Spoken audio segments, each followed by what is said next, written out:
কোরআনে কারীমের আয়াত সংখ্যা কি ৬৬৬৬টি নাকি এর থেকে কম আছে? দয়া করে বুঝিয়ে বলবেন। আমাদের দেশে এটা বহুল প্রচলিত আছে যে কোরআন আয়াত ৬৬৬৬টি। এটি সম্পূর্ণ একটা ভুল ধারণা। কোনোভাবেই কোরআনে কারীমের আয়াত ৬৬৬৬টা না। এটা প্রসিদ্ধ হয়ে গেছে, লোকমুখে প্রচারিত হয়ে গেছে, কিন্তু এটা সঠিক না। কোরআনে কারীমের আয়াত সংখ্যা ৬২০০টা নিশ্চিত। ২০০-র পরে আয়াত সংখ্যা নিয়ে কিছুটা মত পার্থক্য আছে। সেটার ভিত্তি হলো বিসমিল্লাহ যে আছে মাঝে মাঝে সূরার, সেগুলোকে আলাদা আয়াত ধরা হবে কিনা, আরো বিভিন্ন ওয়াকফের উপরে নির্ভর করে হয়। বাকি ৬২৩৬টা আয়াত, এই বিষয়টা তুলনামূলকভাবে গ্রহণযোগ্য এবং এটাই কোরআনে কারীমের আয়াত সংখ্যা বলতে পারেন। কিন্তু ৬৬৬টা আয়াত কোনোভাবেই কোরআনের আয়াত সংখ্যা না। আমরা অনেকেই ভুলটাকেই জেনে আসছি, আর বলতেও সুবিধা হয় সব ৬৬৬৬ এই জন্য ওইটা মুখস্থ রাখতে সুবিধা হয়, কিন্তু সঠিকটা তো একটু কষ্ট হয়। ৬২০০ এত। এরপরে প্রশ্ন হলো, আমি একজন ছাত্র, আমি কিছুদিন যাবৎ কোরআন থেকে বিভিন্ন সূরা মুখস্থ করছি এবং আমি তা নামাজে ব্যবহার করতে গিয়ে কিছু ভুল হতে পারে, তাতে কি নামাজে কোনো সমস্যা হবে? কোনো সমস্যা হবে না। অত্যন্ত গুরুত্বপূর্ণ একটা বিষয় এটা। আমরা অনেকে অভিযোগ করি, ভাই নামাজে মনোযোগ আসে না। নামাজে মনোযোগ আসবে কোত্থেকে? ওই ৭৪ সালে সূরা ৪টা মুখস্থ করছেন, এখন এসে মরার কালেও সেই ৪টা সূরা মুখস্থ আছে, ওইটা দিয়েই জীবন পার করে দিচ্ছেন, একই জিনিস পড়ে যাচ্ছেন। তো নামাজে মনোযোগ কিভাবে থাকবে? আপনি নতুন নতুন সূরা মুখস্থ করেন, সেটা নামাজের মধ্যে যখন পড়ার চেষ্টা করবেন, মনে আনার চেষ্টা করবেন, তখন আপনার নামাজে মনোযোগ থাকবে। ওই সূরা নিয়ে চিন্তা করবেন, নতুন সূরার যে ফ্লেভার, নতুন সূরার যে অর্থ মর্ম, সেটা যদি একটু বুঝে পড়তে পারেন, তাহলে সেদিকে মন যাবে। আপনি নামাজের মধ্যে নিজেকে ধরে রাখতে পারবেন। আর আপনার কাছে কুল হু আল্লাহ আর ইন্না তাই না এমন ভাবে সেট হয়েছে, এটা এখন অটোমেটিক হয়ে গেছে। ওয়ালাদ-দাল্লিন আমিন বললে বিসমিল্লাহ পড়ে এমনি ইন্না তাই না বাইর হয়ে যায়, পরের রাকাতে এমনি কুল হু আল্লাহ বাইরে যায়। নিজের কন্ট্রোলে নিজে থাকছেন না, কি বলেন না বলছেন না? আরে নিয়ত করে পরিকল্পনা করে সূরা যদি আপনি না পড়েন নামাজের মধ্যে, তাহলে এটা কিভাবে হবে? মূল কথা সেটাই যে আমরা অনেকে আসি না এই রোগের রোগী বলেন। অনেক ভাই আমাদের কাছে এসে বলেন তো তাদের অবস্থা, বলে হুজুর সূরা ফাতিহার পরে এমনি মুখ দিয়ে ইন্না তাই না বাইরে হয়ে যায়, এটা ডাইরেক্ট হয়ে গেছে। এই রোগটা আসেনি আপনাদের কারোর মধ্যে? তাহলে এটা কেমনে নামাজে মনোযোগ হলো? যে ছাত্র ভাই প্রশ্ন করছেন যে নতুন নতুন সূরা মুখস্থ করলে এটা নামাজের মধ্যে এক্সারসাইজ করতে গেলে, পড়ার চেষ্টা করতে গেলে প্রথম এটা ভুল হয়, সন্দেহ হয়, কোনো অসুবিধা, একটা ছুটে গেছে, হয়তো বা আকপাস হয়ে গেছে, আপনি পুরো সূরাটা পড়ে শেষ করছেন, আলহামদুলিল্লাহ, কোনো ভয়ের কারণে নামাজ হয়ে যাবে। তবে যথাসম্ভব খেয়াল করে সঠিকটা করার চেষ্টা করবেন। অনিচ্ছাকৃত ভুল হয়ে গেছে, একটা ছুটে গেছে, দুইটা ছুটে গেছে, বা আপনার অর্ধেক পড়ছেন আর মনে নাই, এরপর রুকু চলে গেছেন, কোনো অসুবিধা নাই। ফরজ গোসল করার সঠিক নিয়মগুলো যদি বলতেন জেনে উপকৃত হতাম। ভাইরে, ফরজ গোসল করার নিয়ম সব জায়গায় প্রশ্ন করে মানুষ, ব্যাপার কি? ফরজ গোসল করার নিয়ম হলো শরীরে এবং কাপড়ে কোথাও যদি নাপাক থাকে, আগে সে নাপাকটা ধুয়ে ফেলতে হবে। কাপড়ে কোনো জায়গায় নাপাক আছে, ওই জায়গাটা ধুয়ে ফেলবেন। শরীরে কোনো জায়গা আছে, ওখানে পানি দিয়ে ডলে ধুয়ে ফেলবেন, শেষ, প্রথম কাজ। দ্বিতীয় কাজ হলো একবারে ওযু করার মতো করে 2 হাতের কবজি ধুয়ে 3 বার কুলি গড়গড়া সহকারে ভালো করে কুলি করতে হবে। এরপরে নাকে পানি দিয়ে মুখ ধোবেন, হাত ধোবেন 3 বার করে, মাথা মাসে করবেন, কান মাসে করবেন। এরপরে আপনি মাথায় বা কাঁধে পানি ঢালবেন, ঢেলে এবার গা গোসল করে পুরা গা ধুয়ে এবার যাওয়ার সময় শুধু টাকনো পরিমাণ পায়ের শেষ অংশ উজুতে যেটুকু ধোয়া বাকি আছে, ওই যে শুধু মাথা পর্যন্ত মাসে করছেন, এরপর গোসল করছেন, লাস্টে পাওটা ধুয়ে বের হয়ে যাবেন, বাস গোসল হয়ে গেল। এইভাবে যদি গোসল করেন তাহলে গোসলটা নফল, জায়েজ গোসল, মুবাহ গোসলও যদি হয়, এমনি আপনি গোসল করছেন, তারপরও সেটা সওয়াবের কাজ হবে, যেহেতু সুন্নত তরিকায় করছেন। কথা কি বুঝাতে পারছি? আর ফরজ গোসল তো এইভাবে করবেনই। এরপরে প্রশ্ন হলো, জুমার নামাজ কি ফরজ নাকি ওয়াজিব? দলিল সহ বলার অনুরোধ রইল। জুমার নামাজ ফরজ ভাই, ফরজ, সর্বোচ্চ আবশ্যক নির্দেশ আল্লাহ তাআলার। কারণ আল্লাহ কোরআনে বলেছেন যে ফাসআউ ইলা যিকরিল্লাহি ওয়া যারুল বাই'a ইযা নুদিয়া লিস-সালাতি মিন ইয়াউমিল জুমআতি ফাসআউ ইলা যিকরিল্লাহি ওয়া যারুল বাই'a। জুমার দিন যখন আজান দেয়া হবে, আল্লাহর জিকিরের দিকে, জুমার দিকে দৌড়াও, আল্লাহ নির্দেশ করেছেন। এটা ফরজ, বুঝতে পেরেছেন? ফরজ কখন হয়, ওয়াজিব কখন হয়, এটা তো উসুলে ফিকহের উপরে নির্ভরশীল একটি বিষয়। উসুলে ফিকহের সেই আপনার আলোচনা এখানে দরকার নাই। এটুকু জেনে রাখেন, জুমার নামাজ আদায় করা ফরজ, কারণ আল্লাহ তাআলা নির্দেশ করেছেন সরাসরি কোরআনে, এবং সারা দুনিয়ার সমস্ত উলামা ইকরাম একমত যে এটা ফরজ। এরপরের প্রশ্ন হলো, ক্যামেরা দিয়ে ভিডিও করে ফেসবুক এবং ইউটিউবে দাওয়াতি কার্যক্রম পরিচালনা করা কোন সহিহ হাদিস দ্বারা প্রমাণিত? এইটা যিনি প্রশ্ন করেছেন আমি তার কাছে প্রশ্ন করতেছি, এই কাগজে লিখে কোন আলেমের কাছে প্রশ্ন করা এটা কোন সহিহ হাদিস দ্বারা প্রমাণিত? প্রশ্ন বুঝছেন আমার? নবী করিম সাল্লাল্লাহু আলাইহি ওয়াসাল্লামের কাছে সাহাবীরা তো মুখে প্রশ্ন করছে, তাই না? আপনি এই যে লিখে কাগজ দিয়ে কলম দিয়ে, এগুলো তো সে যুগে ছিলই না, তো এইটা দিয়ে আপনি যে জানার চেষ্টা করলেন, জানার চেষ্টা করার তো একটা ইবাদত। আল্লাহ বলছেন ফাসআলু আহলা যিকরি ইন কুনতুম লা তা'লামুন, তোমরা নিজেরা না জানলে আলেমদের জিজ্ঞাসা করো। জিজ্ঞাসা করতে আল্লাহ বলছে, আপনি জিজ্ঞাসা করছেন কিভাবে? কাগজ কলম দিয়ে। এটা কোন সহিহ হাদিসে আছে? কোন সহিহ হাদিসে আছে কাগজ কলম দিয়ে জিজ্ঞাসা করার কথা? বলেন নাই, তারপরও করছেন। আপনার এই করাটা যেরকম ঠিক, এই ক্যামেরা দিয়ে ভিডিও ধারণ করে ফেসবুকে দেওয়াটাও সেরকম ঠিক। উত্তর পাইছেন? আর একটু ক্লিয়ার করি, একটা হলো উপকরণ, আরেকটা হলো ইবাদত। এই মাইক এটা হলো উপকরণ, মাধ্যম, আপনাদের কাছে কথাটা পৌঁছানোর এটা কি মাধ্যম। এই মাইক ব্যবহার করে ওয়াজ করলে সওয়াব একটু বেশি হবে, আর মাইকটা সরাইয়া খালি গলায় করলে সওয়াব একটু কম হবে, এমন কোনো কথা কেউ বলে? যেহেতু বলে না, তাহলে এটাকে, এই মাইকে কথা বলাটাকে আলাদা ইবাদত বলতেছেন, এটা একটা মাধ্যম মাত্র। অতএব এই মাইক ব্যবহার করছেন কেন, তাহলে এটাও বেদাত হবে? এটা একটা মূর্খতা সুলভ প্রশ্ন। বেদাত মানে হলো গায়রে দীরা দী সমর্দান বেদাতাস, যেটা দিন না সেটাকে দিন মনে করা। এই মাইক দিয়ে ওয়াজ করলে সওয়াব বেশি হবে, ক্যামেরা দিয়ে ধারণ করে ভিডিও চললে বেশি সওয়াব হবে ডাইরেক্ট করার চাইতে, অথবা এটাকে আলাদা স্বতন্ত্র ইবাদত মনে করলে তখন সেটা বেদাত হবে। এটা একটা উপকরণ, উপকরণকে যদি ইবাদত বানানো হয় সেটা বেদাত হয়। উপকরণ যদি উপকরণ হিসাবে ইউজ করা হয় ইবাদতের জন্য, সেটা বেদাত হয় না। এগুলোর সাথে বেদাতের কোনো সম্ভব, বেদাতিরা বেদাত করাকে হালাল করার জন্য এই সমস্ত আইটেম বাইর করে। আরে ভাই, এগুলো তো উপকরণ, ওয়াসাইল। ওয়াসাইল এটাকে যদি ব্যবহার করা হয় কোনো ইবাদত করার জন্য, আমরা নামাজ পড়ার জন্য এখন মাশাআল্লাহ আমাদের আরামের জায়নামাজের ব্যবস্থা করছি, কার্পেটের ব্যবস্থা আছে, হ্যাঁ, আমাদের এসির ব্যবস্থা আছে, ফ্যানের ব্যবস্থা আছে, এগুলো সব উপকরণ, ইবাদত করতে যাতে সহজ হয়, সুবিধা হয় সেই জন্য। এইগুলো হাদিসে থাকা জরুরি না, কারণ উপকরণ পরিবর্তন হয়।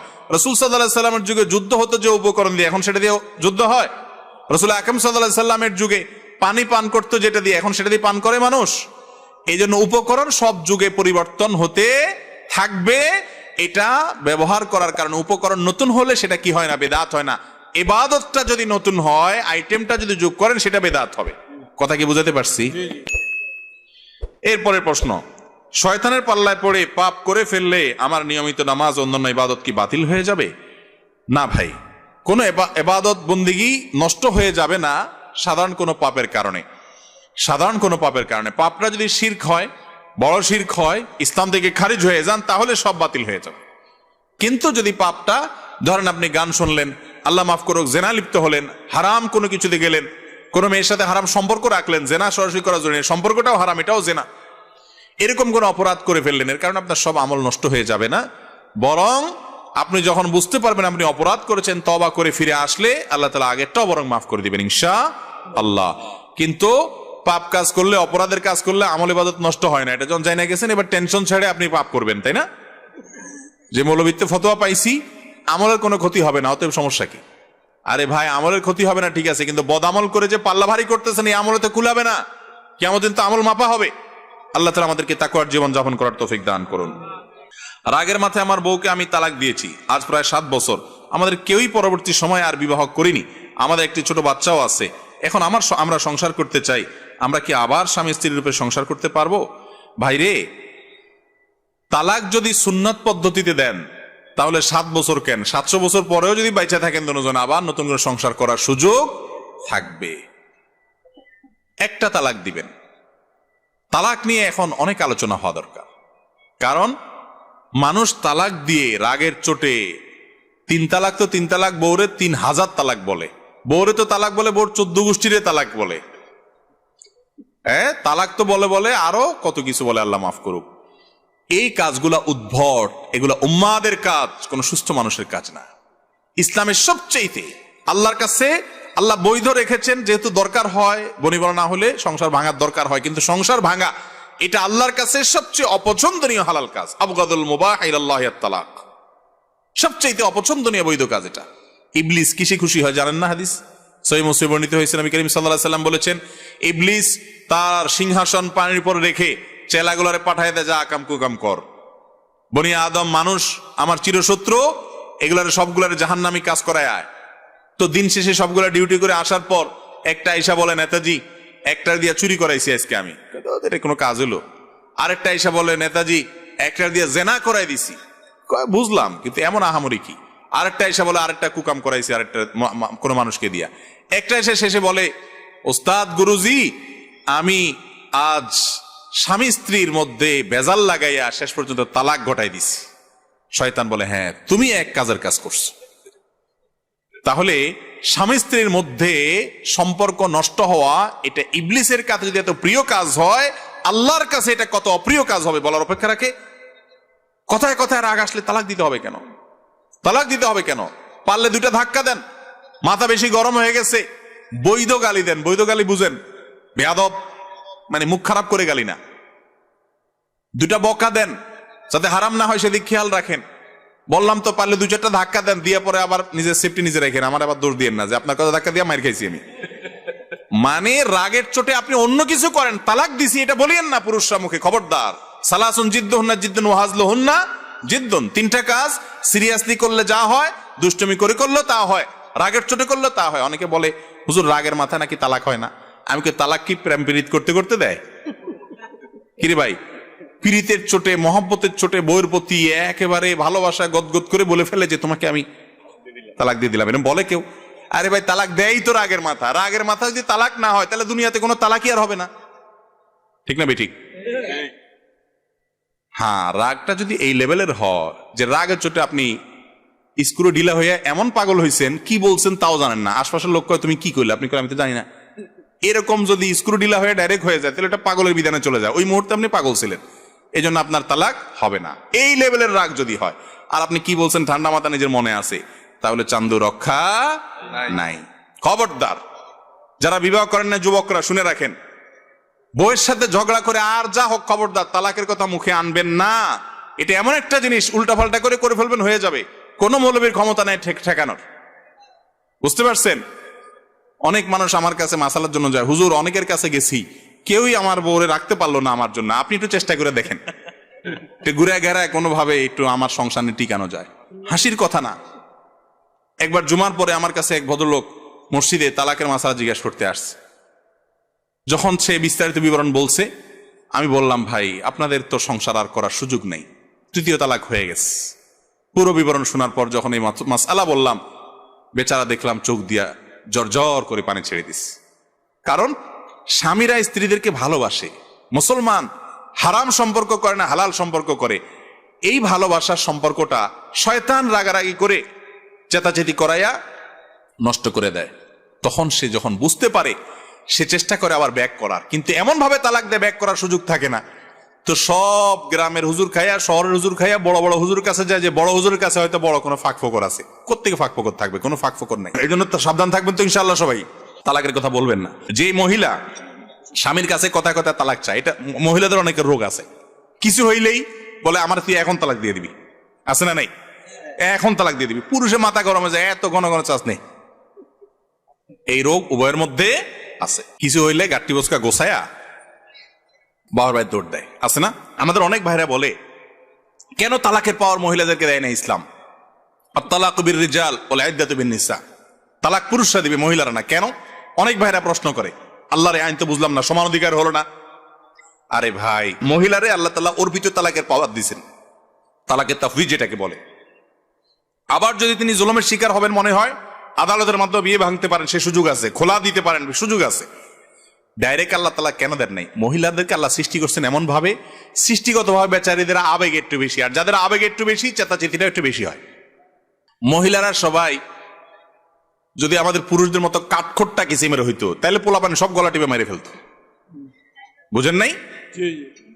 যত ঘুম কাতরে মহিলা হোক, ঘুম ছাড়া কিচ্ছু বুঝে না, বসলেও নাক শোয়া ঘুমায়। বাচ্চা হওয়ার পর বাচ্চা কোঁ করে উঠলে ঠিকই মায়ের ঘুম ভেঙে যায়, ওই মহিলার ঘুম ভেঙে যায়। আর বাপ হয়তো নাকে তেল দিয়ে ঘুমায়। এই জন্য মেয়েদেরকে আল্লাহ তাআলা এমনভাবে সৃষ্টি করছেন, তাদের মধ্যে মায়া অনেক বেশি, আবেগ অনেক বেশি। আর যাদের মধ্যে মায়া আবেগ বেশি, তাদের মধ্যে আবার জেদও একটু বেশি। এই জন্য আল্লাহ তাআলা তালাকের জিনিসটা তাদের হাতে দেয় নাই, ডাইরেক্ট ঘুরে আসে, ডাইরেক্ট নাই। কেন নাই? কেন নাই? এই প্রশ্নের উত্তর আজ বাংলাদেশের বিভিন্ন জরিপের রিপোর্ট প্রমাণ করে দিয়েছে যে আল্লাহর বিধান কেন যথার্থ। দৈনিক কালের কণ্ঠের একটা রিপোর্ট আমি নিজে দেখেছি, অনলাইনে সার্চ দিয়ে দেখতে পারেন। যত তালাকের আবেদন বাংলাদেশে পড়তেছে, বিশেষ করে শহর এগুলোতে বেশি হয়, ঢাকায়, সেই আবেদনের ভিতরে শতকরা ৭৩টা আবেদন মহিলাদের। ডাইরেক্ট তালাকের পাওয়ার থাকলে কি অবস্থা হইতে এবার বুঝেন। কথায় কথায় জামাইরে হাইকোর্ট দেখা দিত, ঠিক না? যাই হোক, তো যে মহিলা স্বামীর কাছে কথায় কথায় তালাক চায়, আমার এখন ছেড়ে দিবি, কিছু হইলেই বলে, নবী করিম সাল্লাল্লাহু আলাইহি সাল্লাম বলেছেন সেই মহিলা জান্নাত তো দূরের কথা, জান্নাতের ঘ্রাণ পর্যন্ত পাবে না। তাহলে যেই পুরুষ কথায় কথায় স্বামীর তালাকের কথা বলে, ওইটাও এরকম ছোট লোক, আল্লাহর কাছে এটা অপ্রিয় জিনিস। এই জন্য ঝগড়া লাগলে যারা বিয়ে করেন নাই শুনে রাখেন, যারা বিবাহিত আছেন শুনে রাখেন, এই কথা মুখের বাইর করবেন না, অন্য সব বলেন, খবরদার। এটা ছোট লোকই কথা, কিছু হইলে ছেড়ে দিবেন। দোস্তের সাথে দোস্ত কিছু হইলে বলে না তোরে মেরে ফেলাম, এটা কোনো কথা হলো? মানুষ এটা কিসের দোস্ত? ঠিক স্বামী এটা বলতে পারে না, খোটা দিতে পারে না। আমি তো প্রায় বলি, মহিলারা যে সার্ভিস আমাদের দেয়, স্বামীরা তো বসে বসে এদের ঠ্যাং টিপা উচিত মহিলাদের, কথার কথা আর কি। মানে তাদের কাছে শুকরিয়া আদায় করা উচিত। আরে ভাই, বাসায় আপনি যদি ফুল কাজের লোক রাখেন একজন, কত টাকা খরচ হবে? সেই সব সার্ভিস ভদ্র মহিলা দিচ্ছে কি দিচ্ছেন না? দিচ্ছেন। সারা জীবন খাইছে দাইছে বাপের হোটেলে, বড় হয়েছে বাপের হোটেলে, হইয়া সার্ভিস দিচ্ছে আপনার হোটেলে আইসা, দিচ্ছে কি দিচ্ছে না? আপনার চরিত্রকে হেফাজত করতেছে, আর তো কিছু লাগে না। আর কি চান তার কাছ থেকে? এত কিছু সে করতেছে, আপনি কি দিচ্ছেন তারে? তারপরে কিছু হইলে কথা কথা তালাকের কথা বলবেন, কত বড় ছোট লোক। নিজের মা বোন ভাই সবাইকে ছেড়ে অন্য একটা সংসারে চলে আসা কত কষ্টের। যদি নিজে মেয়ে হইতেন বুঝতেন। পুরুষ মানুষ তো বুঝতেছেন না, নিজের মেয়েটা যখন অন্যের হাতে তুলে দিবেন সেদিন বুঝবেন যে নিজের সংসার, ঘর, বাপ মা, সারা জীবনের স্মৃতি, এগুলা সব রেখে নতুন এক পরিবেশে চলে যাওয়া, পরকে আপন করা কত কঠিন কাজ। যেদিন নিজের মেয়ে হবে আর অন্যের হাতে তুলে দিবেন সেদিন বুঝবেন এটা কত কষ্টের কাজ, ঠিক না ভাই? ঠিক। তাহলে মেয়েদেরকে, হতে পারে অনেক ত্রুটি বিচ্ছুতি, হতে পারে ঝগড়াচাটি করে, হতে পারে সে ঝামেলা করে, আপনারে কষ্ট দেয়, তালাকের কথা বলবেন না। তালাকের কথা যদি বলতে হয়, চিন্তা করতে হয়, আলেমদের সাথে পরামর্শ করবেন। প্রথমে তাকে শাসন করবেন, বিছানা পৃথক করবেন, অভিমান করবেন, অন্য জায়গায় রাত্রে ঘুমাবেন, আসবেন না, শাসন করবেন। এরপরে তৃতীয় পক্ষ দিয়ে বুঝাবেন, ফাবাসু হাকামা মিন আহলিহি ওয়া হাকামান মিন আহলিহা। দুই পক্ষের আপনার মুরব্বীদেরকে নিয়ে বসে সুরাহা করার চেষ্টা করবেন। কিছুতেই হয় না, তার সাথে থাকতে গেলে আপনি আল্লাহর আইনের বিরুদ্ধে চলে যাবেন, আল্লাহর বিধানের বিরুদ্ধে চলে যাবেন, গুনাহ হয়ে যেতে পারে, মাথা রক্ত অঘটন ঘটতে পারে। এরকম পরিস্থিতি হয়ে গেছে। এবার একজন দক্ষ আলেমের কাছে যান, হুজুর এই হলো পরিস্থিতি, সব ধাপ আমি অতিক্রম করছি, এরপরেও হয় নাই, তাহলে এখন কি করব? আমি তালাকের চিন্তা করতেছি, কিভাবে দেওয়া যায়? এবার মৌলভী সাহেব আপনাকে বলবে যে যেই পবিত্রতার পিরিয়ডে শারীরিক সম্পর্ক হয়েছে, ওইটার পরে মাসিক আসবে, মাসিক যাওয়ার পরে নতুন পবিত্রতার পিরিয়ড শুরু হবে, তখন তালাক দিবেন। এই যে 3টা স্টেপ অপেক্ষা করবেন কেন? যাতে বোঝা যায়, প্রমাণ হয় আপনার তালাকটা সুচিন্তিত ভাবে হয়েছে, যেন তেন ভাবে হয় নাই। কারণ শারীরিক চাহিদা আছে, বিরাট একটা গ্যাপ গেছে, এরপর আপনি তালাকের সিদ্ধান্ত নিচ্ছেন, তার মানে আপনার ঠান্ডা মাথায় সুচিন্তিত ভাবে আপনি সিদ্ধান্ত গ্রহণ করেছেন, সিদ্ধান্তটা সঠিক। এবং সেই তালাকটা হবে এক। কয়টা তালাক হবে? এক। এই পদ্ধতিতে তালাক দেন, 3 মাস চলে গেছে, ইদ্যত পুরা হয়ে গেছে, আপনি আর প্রত্যাহার করেন নাই, বাস আবার 7 বছর পরে যদি চান, সুযোগ আছে জোড়া লাগানোর। কথা কি বুঝাতে পারছি? এখন 3টা মারলেন, 4টা মারলেন, 2 মাস পর পর দিলেন, 6 মাস পর পর দিলেন, বস জীবনে কয়েকবার দিয়ে ফেলাইছেন, কি লাভ হবে? আমি এক লোক দেখছি, ছোটবেলায় লজিং ছিলাম মাদ্রাসায় পড়ার সময়, আমার লজিং এর যে বাড়িওয়ালা ছিল, যারে বলে, যার বাড়িতে থাকতাম, এই বেচারা দেখতাম সকাল বিকাল তার বরে বলতো ধা ধা ধা। ধা মানে ভাগ, নোয়াখালী ভাষা ধা আর কি, ধা মানে তোর তালাক দিলাম ভাগ, ডেইলি 3 বার করে কইতো। তখন তো বুঝতাম না, আপনি আরে বেচারা তো সারা জীবন জেনা করছে, হারাম সম্পর্ক ছিল।